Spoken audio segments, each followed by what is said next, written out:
What's up, guys? Hawk, founder and head coach of BeSocialNow.com here. Had a pretty crazy weekend. I just tried to record this video and forgot that my internal microphone wasn't set up because I just upgraded this CyberLink UCam shit. So now we do have audio along with uh, video. So you guys can hear me, is what I'm trying to say. It's been a pretty crazy week, and other than Friday night, I stayed at my parents' house Friday, and then I helped them move Saturday, so that was like a dead day. Saturday was pretty crazy. Ended up, drinking with my roommates, and then we went out to a restaurant to celebrate one of my roommates' 21st birthday. And there was this like 35-year-old cougar there with us, and I was gaming her pretty solid, and like we were vibing, Keno, touching all that good shit. And I think she overheard me tell my friend that I'm more than certain I could sleep with her. And honestly, I believe I kind of fucked up by saying that. But it's all a lesson learned. The lesson I learned is don't drink 4 shots of Jack Daniels and then 6 shots of sake, and let your lips get looser than your mind. Before I left Saturday, I actually did a video about drinking and sarging. Some of you call it that. Which I talked about.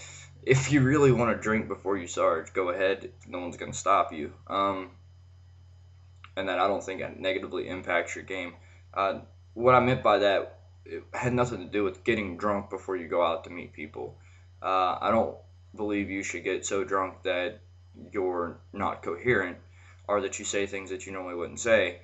I feel like if you're like me, I can take 2 to 3 drinks and be in the zone, or it just kind of dullens down the anxiety of the first couple of approaches, which I still get sometimes, depending on how often I go out. And like I said before, I've been doing this for 2 years. So if you're still getting anxiety, with the first couple sets that you open, trust me, it's going to be there for a while.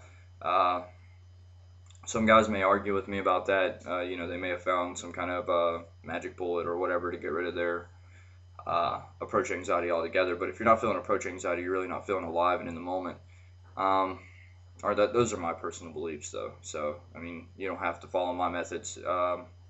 They work for me, and they'll work for you too. The experiment so far, we're up to about 200 text messages not responded to, and I didn't realize how taxing this was going to be on me as well. I'm having a hard time not texting back. I'm so used to just getting a text message and being like, oh, okay, that's cool, or, whatever, yeah, let's meet up later, sounds good. I don't do that now, so I'm actually having to call people back when they text me, like, what are you doing later, call them back, and I'll leave them a voicemail. And a couple people got a little frustrated with it, but, all in all, it's getting better. And still got a long time to go. We still got about another pretty much a full month ahead of us as far as this texting experiment goes. What else did I learn this weekend? Oh, yeah. Saturday night after we went out to Kabuto's, which was the Japanese restaurant we went to, we went out to a club called Heaven, which is my favorite club by far. I've never not pulled from Heaven with the exclusion of Saturday night because of the amount of alcohol I'd imbibed, which sounds like an excuse, but it was definitely the reason why things happened the way they did. I go in, and first thing, my frame is all off. For some reason, I just had this apathetic frame that night. Like, I didn't care, which a lot of people will tell you go out with that frame that I don't care, or I'm just here to have a good time frame. And yeah, that's good if you truly are out to have a good time, which I was. And I still had a blast. Even though I didn't pull, I still opened a couple girls up, and I had a lot of fun. But at the same time, I was drunk enough to still want to get some sort of result out of it. So I was dependent upon results, being out at the club, and that's something that I will honestly tell you. You never want to be result dependent. That can seriously cause some issues with your game, and can seriously cause some inner game problems as well. So anyway, Saturday night we're out at the club, and this dude is just like standing there, like right here. The entire time I'm like talking to the set, and I'm talking to the set, and I think he's with them. So I'm just like, hey, introduce me to your friend, and they're like, he's not our friend. And I'm like, oh shit. And this dude's like, I break you in half with my mighty hands of, PUA killing devices. And I'm just like, oh god, I'm gonna die.